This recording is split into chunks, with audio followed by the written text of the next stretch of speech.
បាទនេះមិនមែនជាលើកទី1ទេដែលថៃនិងមេដឹកនាំថៃបានកេងចំណេញលើឆន្ទៈគោរពច្បាប់អន្តរជាតិនិងកិច្ចព្រមព្រៀងនានារបស់កម្ពុជាទាំងនៅក្រោយការសម្រេចសេចក្តីប្រកាសរួមស្តីពីសន្តិភាពទីក្រុងកូឡាឡាំពូនិងបទច្បាញ់លើកទី1ដែលសិតសឹងជាការផ្ដួចផ្ដើមនិងសម្របសម្រួលដោយសហរដ្ឋអាមេរិកសម្រាប់ប្រទេសថៃការឈ្លានពានមកលើកម្ពុជានៅឆ្នាំ2025នេះគឺថៃហាក់បានធ្វើឡើងនៅក្នុងអំឡុងពេលដែលសន្តិភាពពិភពលោកមានភាពច្របូកច្របល់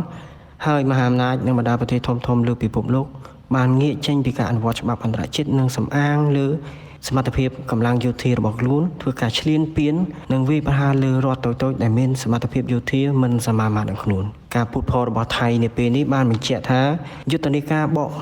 ក្រាតមុខមាត់ពិតរបស់ថៃពីសំណាក់មេដឹកនាំកម្ពុជាពិតជាបានធ្វើឲ្យថៃមានការព្រួយបារម្ភចំពោះការគ្រប់គ្រងឬចំហប្រតិកម្មរបស់សហគមន៍អន្តរជាតិមានន័យថាជាសមរភូមិព័ត៌មានមួយដែលកម្ពុជាចាប់ផ្ដើមធ្វើ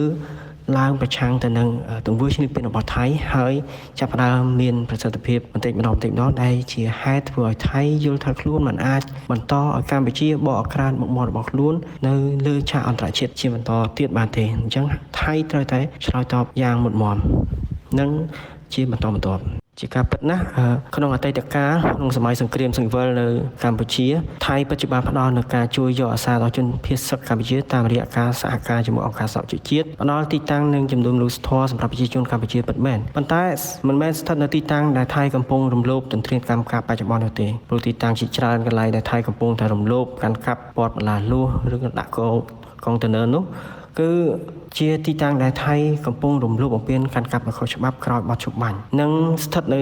ឆ្ងាយរាប់សិបរយគីឡូម៉ែត្រពីតំបន់ព្រំដែនជាក់ស្ដែងរវាងប្រទេសទាំងពីរនិងហួសឆ្ងាយពីតំបន់ដែលថៃធ្លាប់បានអាងនិងទាមទារពីកម្ពុជាតាមរយៈផែនទីឯកតោភាគីរបស់ថៃថែមទៀតផងពាក់ព័ន្ធនឹងការផ្ដល់ទីតាំងដល់ជនភៀសសឹកកម្ពុជាក្នុងអតីតកាលនេះផងដែរថៃក៏ថែមទាំងបានកេងចំណេញទាំងសេដ្ឋកិច្ចនិងនយោបាយក្នុងសំណុំរឿងជំរំភៀសសឹករបស់កម្ពុជានឹងផងដែរក៏ដូចជាមានចំណុចទីតាំងជំរំភៀសខ្លួនមួយចំនួនដែលថៃបានអះអាងថាជាទឹកដីរបស់ខ្លួននោះក៏ពិតមិនមែនជាទឹកដីនៅ